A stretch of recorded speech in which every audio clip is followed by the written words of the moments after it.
Italy should wholly leave the European Union, but we have great relations with the European Union now. We need to maintain those relations. We need to work up from WTO to get a better relationship. And it seems to be the approach of the government is, we don't want to leave the European Union. How close can we remain to it? How little can we deviate from the European Union? People living on the Johnson Fold estate in Bolton are being told there'll be an increase in the number of police officers in the area after shots were fired outside a house. It happened late last night on Tattersall Avenue. No one was injured. Detectives want any witnesses to come forward.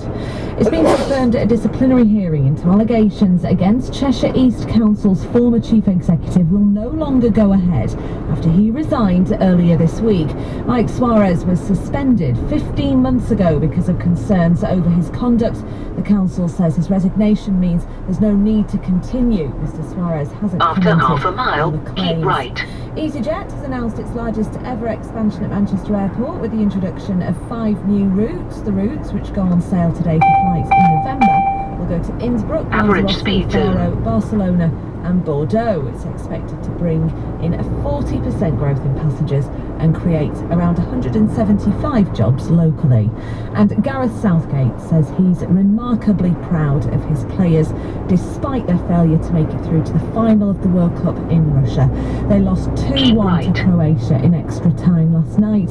Supporter Sam Goss from Cheadlehume was there. He told us the supporters also deserve some credit for the way they behaved. Not for a second did you ever feel like anything was going to go wrong at all, really. So it was really well organised, great atmosphere, really friendly, people intermingling and drinking together, and it was a terrific experience. Greater Manchester's weather, sunny spells and showers which could be heavy at times with the risk of hail and thunder.